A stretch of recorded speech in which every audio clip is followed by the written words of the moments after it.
Sya'ban bulan beramal. Kalau siangnya puasa, malamnya apa yang dilakukan? Baik, kita tanya dalil dia. Maka para ulama-ulama salaf dulu, bahkan sejak zaman Nabi SAW, bahkan Nabi melakukannya, sahabat mengerjakannya, tabi'in menunaikannya, ulama menggarisbawahinya. Apa yang dilakukan? Mereka menghidupkan malam-malam Sya'ban dengan ibadah.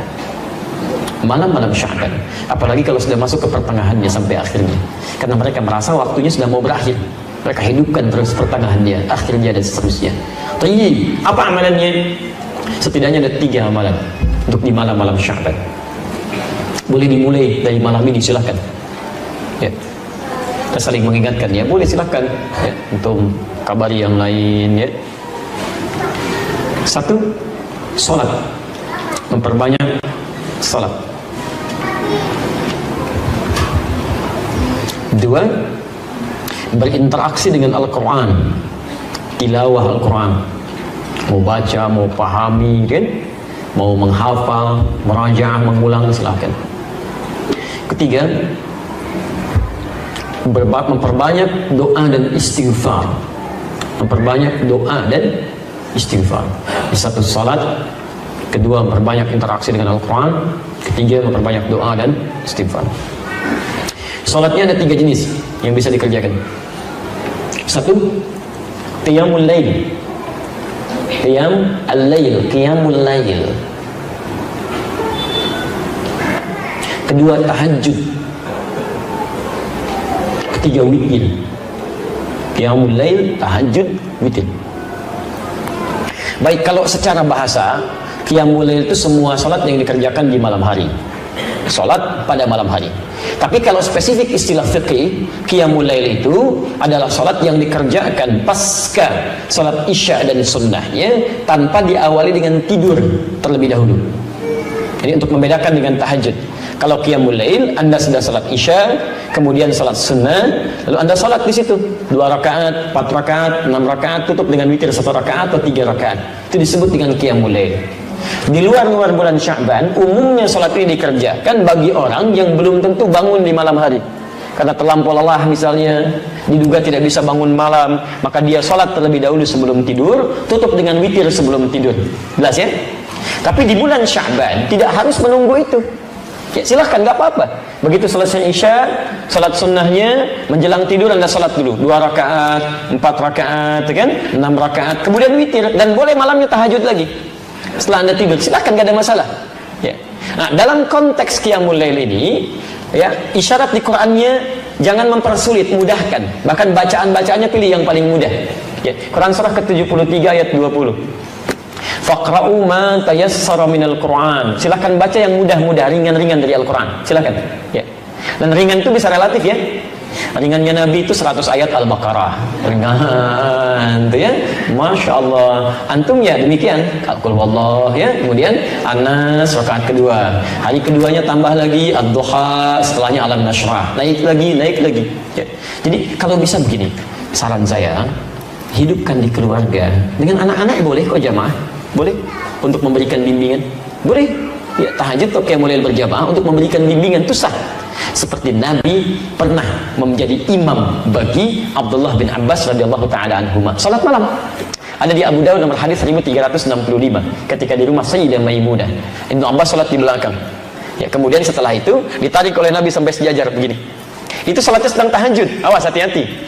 Saya suka agak bingung ini ya, agak sulit memahami, gagal dalam paham bagi orang-orang mengatakan dilarang bid'ah tahajud berjamaah itu. Tapi Anda menjadikan hadis ini untuk membenarkan imam dengan makmum dalam posisi sejajar. Jadi kalau ada satu imam dan pasti imamnya satu, ya, kemudian ada makmum 1 orang. Makmum berdiri di sini. Anda katakan posisi imam dengan makmum itu sejajar begini. Pernah dengar ini?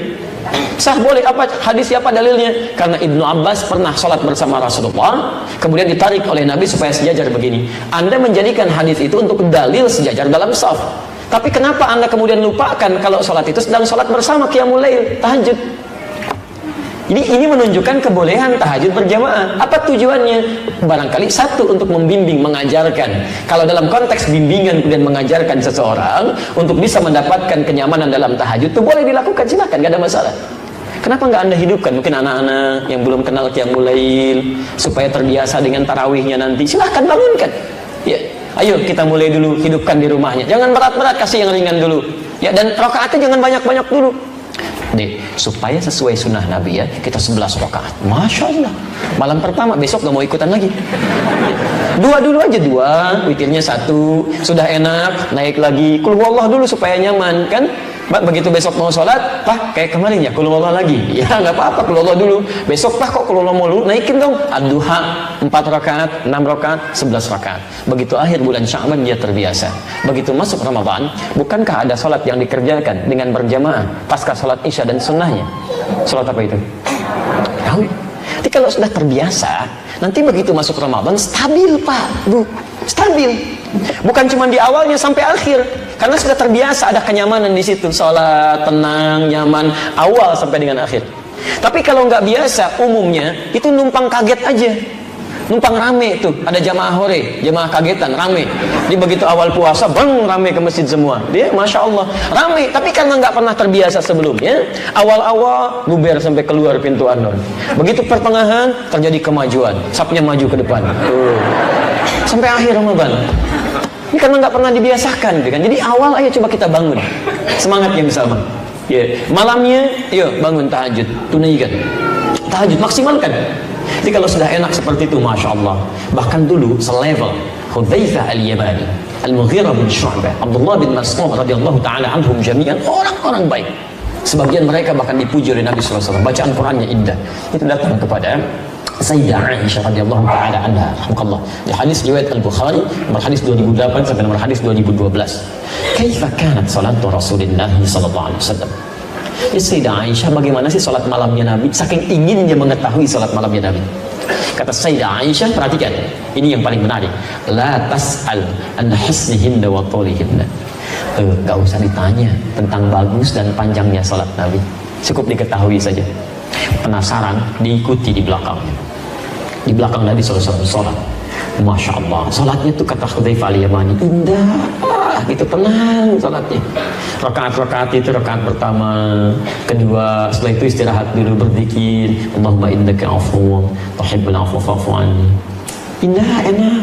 Sesuatu yang ditunaikan dengan tenang, nyaman, ada jeda sejenak, disebut dengan tarwihah. Jamaknya disebut dengan tarawih. Tarawih itu sifat, bukan nama sholatnya, sifat sholatnya. Jadi ketika disebut tarawih, dipopulerkan oleh ulama, ingin memberikan kesan bahwa sholatnya Nabi itu tenang, tidak buru-buru, nyaman. Bisa nggak terbayangkan Pak, 11 rakaat sampai hampir menjelang fajar, saking nikmatnya. Ini Nabi, Rasul, ahli surga, dekat dengan Allah, dijamin masuk surga, bebas dari kesalahan, 11 rakaat sampai menjelang fajar, tenang. Ini Anda Nabi bukan, Rasul bukan, belum jadi ahli surga, belum tentu dekat dengan Allah, 23 rakaat, 7 menit. Allahu Akbar, Allahu Akbar, Allahu Akbar, itu luar biasa. Itu Masya Allah, ulama-ulama salaf dari zaman sahabat, tabi'in dan setelahnya, itu selalu menghidupkan malam Sya'ban, pertengahannya apalagi, sampai ke akhirnya. Karena merasa bahwa ini akan berakhir nih, jarang-jarang bisa dihidupkan. Ada yang salat, tahajud, qiyamul lail, baca Quran, Masya Allah, dihidupkan oleh mereka. Ya, dihidupkan. Dan ada yang memanggil ayo orang lain untuk ikut sama-sama, hidupkan malamnya. Ya, bukan dalam konteks ikut mengadakan ini itu, bukan ya, tapi dalam konteks menghidupkan malamnya, diajak orang lain, ayo coba hidupkan. Ada yang ke masjid, ada yang di rumah ya, baca Quran macam-macam, ada yang yasinan, ada yang baqarahan, Ali Imranan, An-Nisaan ya, Al-An'aman, Al-Arafan ya. Ini tidak harus Anda batasi. Malam nisfu Sya'ban, pertengahan Sya'ban, ini sunnahnya cuma yasin aja ya, sekian kali, yang lain tidak. Itu tidak tepat. Silakan mau baca ayat apa saja, silakan. Gak ada masalah di sini. Anda baca Yasin, silakan. Al-Baqarah, silakan. Ali Imran, silakan. Silakan populerkan. Nanti antum mau baca apa?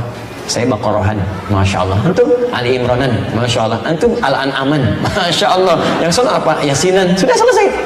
Baca, pahami isinya, amalkan isinya. Itu poinnya. Jangan dibaca sekian kali, tapi nggak paham artinya.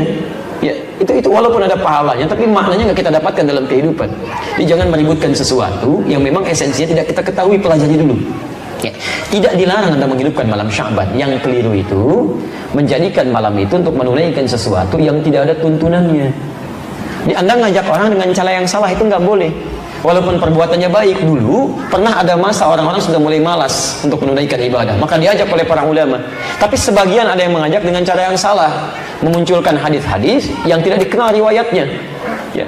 Pernah dengar ini, orang sholat di malam pertengahan Sya'ban, nisfu Sya'ban, sholatnya 100 rakaat, kan? Dan sholatnya begini, bacanya ini dapat pahala sekian. Pernah dengar? Ya, ada riwayatnya, dan itu bukan palsu hadisnya, bukan palsu, tapi palsu banget. Itu mana Nabi nggak ada, di kitab hadis palsu pun nggak ditemukan, nggak ada, karena dulu nggak ada gitu kan. Jadi Anda tidak dilarang kalau ingin menghidupkan malam Sya'bannya, tapi tidak harus melakukan sesuatu yang tidak ada dasar dalilnya. Itu aja poinnya. Ya, kalau ingin menunaikan ibadah silakan, nggak ada masalah. Bahkan Syekhul Islam Ibnu Taimiyah mengatakan orang-orang mulai ke masjid, ada yang berjamaah sholatnya malamnya, tapi bukan hanya sesekali, bukan berarti dirutinkan begitu, tidak. Ya, jelas ya. Baik, jadi hidupkan malamnya, hidupkan siangnya.